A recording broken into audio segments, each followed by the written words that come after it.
Ensuite, on passe au contrôle de l'état final. Ça veut dire comment agir sur l'état final, l'état d'équilibre lui-même, non pas la vitesse pour arriver à cet état, la vitesse de réaction, mais l'état d'équilibre lui-même. Et pour cela, nous allons définir la notion de rendement d'une réaction chimique.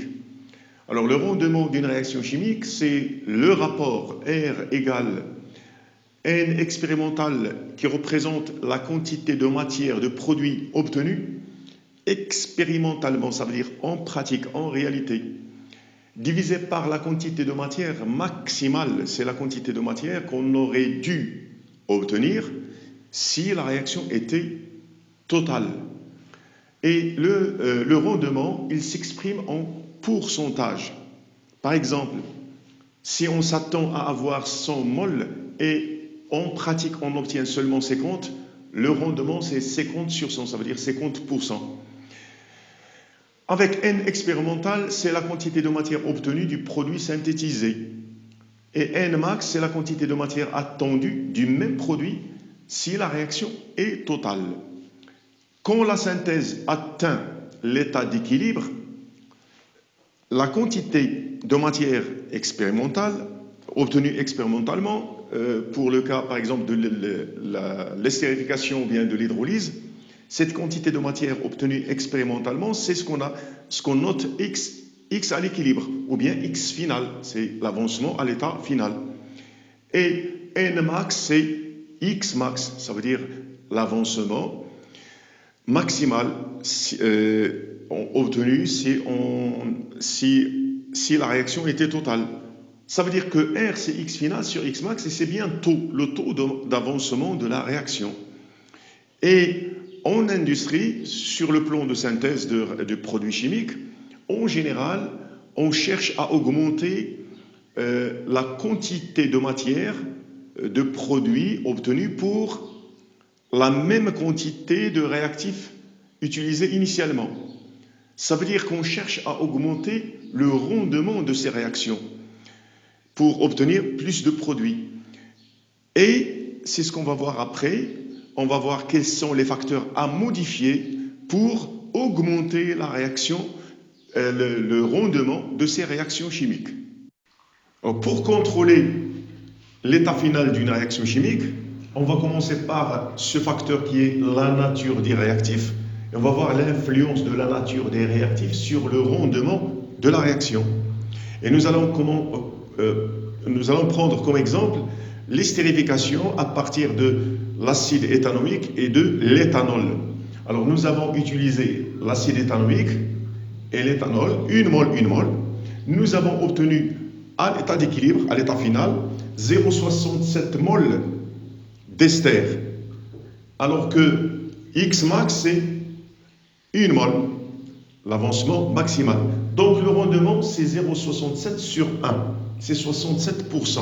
Dans le cas de cet alcool qui est dit primaire parce que son carbone fonctionnel, il est lié à O et un autre atome de carbone.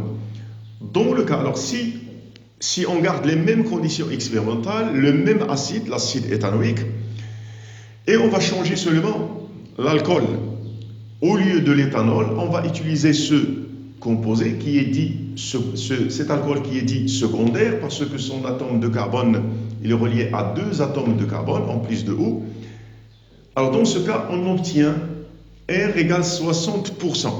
Si on change cet alcool par un autre qui est dit tertiaire, parce que C fonctionnel, le C fonctionnel, il est relié à 3 atomes de carbone en plus de O.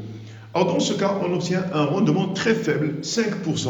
Ça veut dire que pour avoir plus de quantité d'ester dans cette estérification, il vaut mieux utiliser l'éthanol et non pas les autres, parce que avec l'éthanol, on obtient un rendement plus fort et une quantité d'ester plus grande.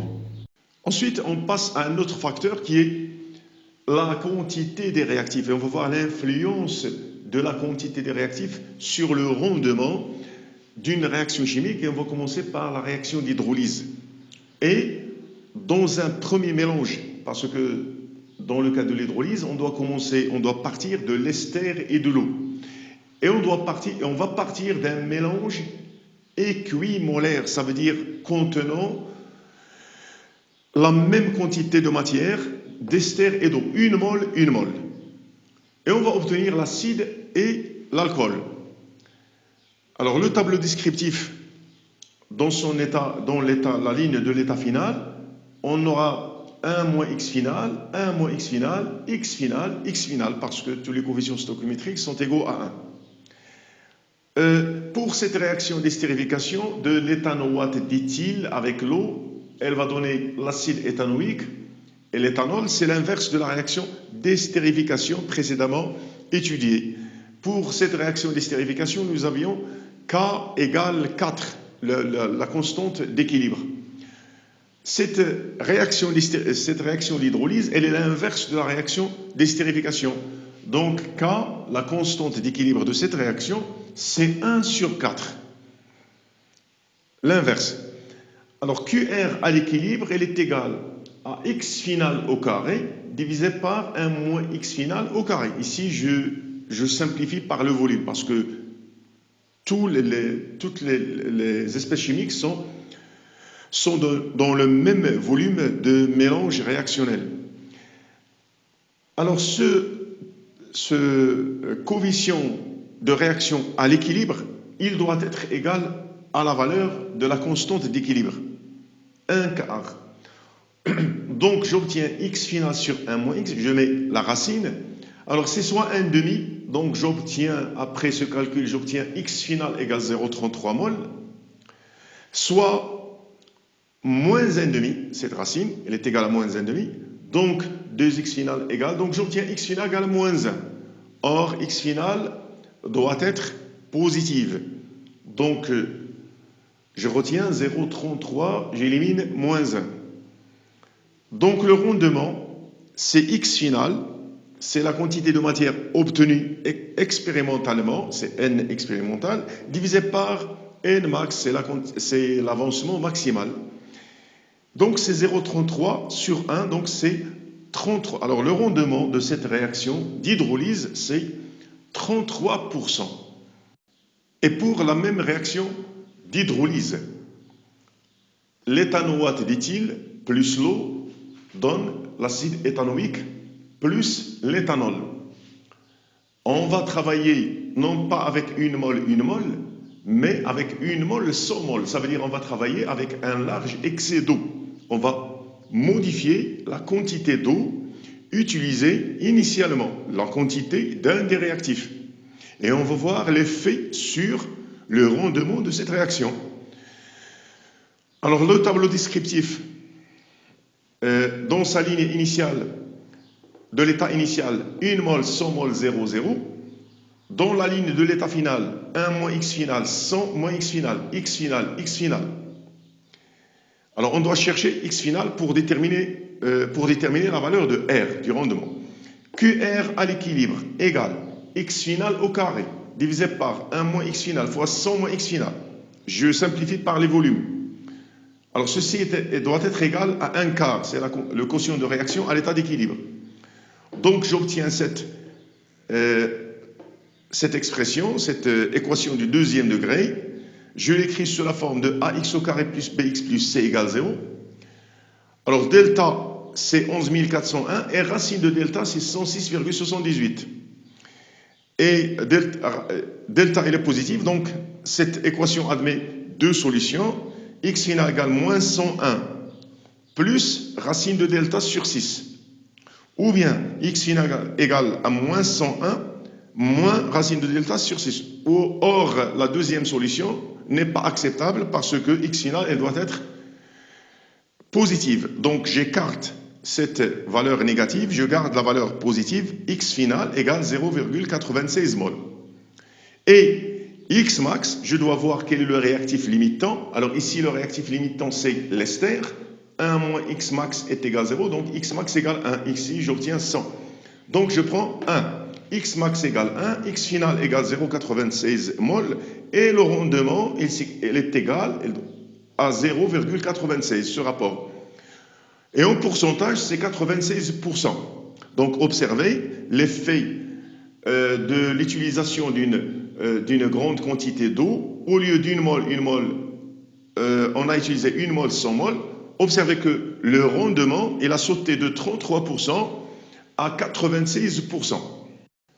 Une autre façon d'agir sur la quantité des réactifs pour augmenter le rendement de la réaction, on va la voir avec la réaction d'estérification. Et on va considérer la réaction d'estérification de l'acide éthanoïque avec l'éthanol qui donne comme produit l'éthanoate d'éthyle plus l'eau. Si on utilise initialement une mol, 0 mol, 0 mol dans les conditions expérimentales précédentes, on obtient à l'état final 0,33 mol, 0,33, 0,67, 0,67. Alors l'état final étant établi, on ajoute au mélange réactionnel de cet état final, on ajoute une mol d'alcool. Donc on agit sur la quantité de matière de l'un des réactifs. Donc le quotient de réaction à l'équilibre va être modifié. Il va être modifié, donc le système va évoluer pour chercher un autre état d'équilibre. Et l'état initial de cette évolution doit être celui-ci, 0,33 mol d'acide, 0,33 plus une mol d'alcool, parce que nous avions à l'état d'équilibre 0,33. On a ajouté une mol à l'état d'équilibre. Et 0,67 pour l'ester et l'eau. Donc il y a évolution vers un autre état d'équilibre. À l'état d'équilibre, nous aurons 0,33 moins x final, 1,33 moins x final, 0,67 plus x final, 0,67 plus x final. QR à l'équilibre est égal à 4. C'est la réaction d'estérification de l'acide éthanoïque avec l'éthanol. Et elle a cette expression. Alors, le quotient de réaction à l'équilibre est égal au produit de ces deux expressions divisé par le produit de ces deux est égal à 4. Donc j'obtiens, après calcul, j'obtiens cette équation du second degré. Delta égale 48. X final égale, j'obtiens soit 0,17 mol, soit x final égale 2,48. Alors dans ce cas, x final ne peut pas dépasser 0,33. Donc j'élimine cette valeur, je garde 0,17.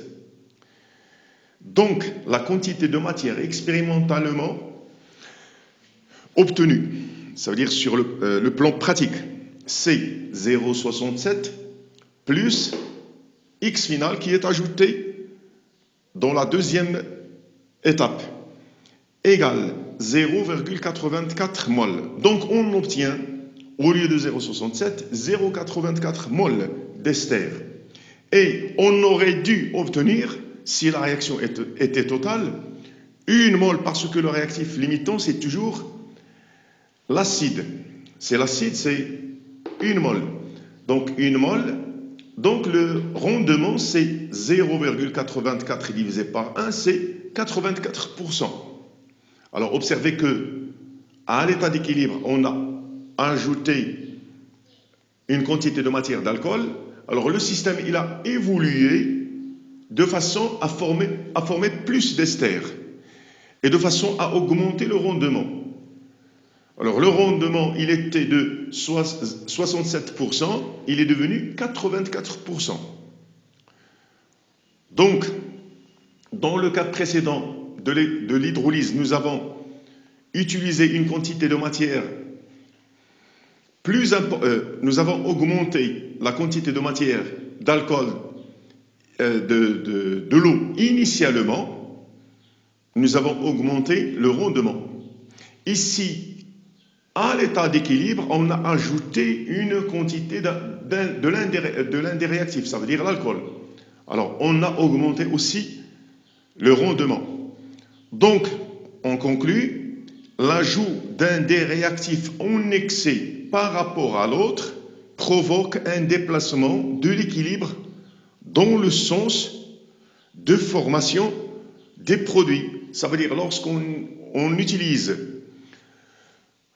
un réactif en excès par rapport à l'autre, le système tend à évoluer spontanément dans le sens de la formation de plus de produits. Ça veut dire qu'il tend à augmenter le rendement de la réaction.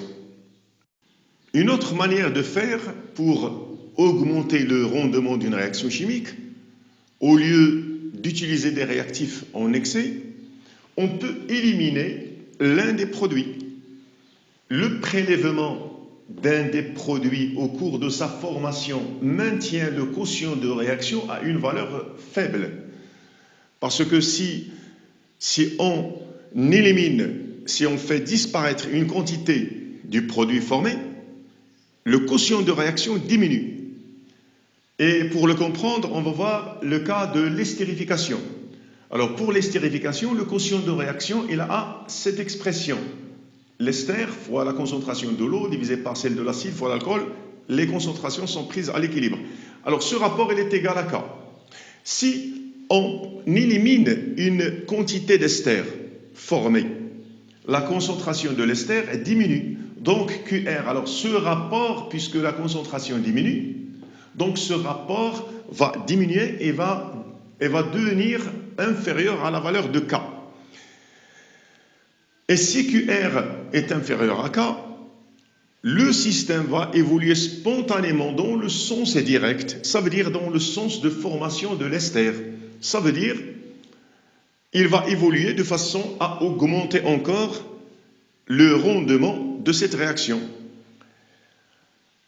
Donc si on élimine l'un des produits, le système réagit afin d'atteindre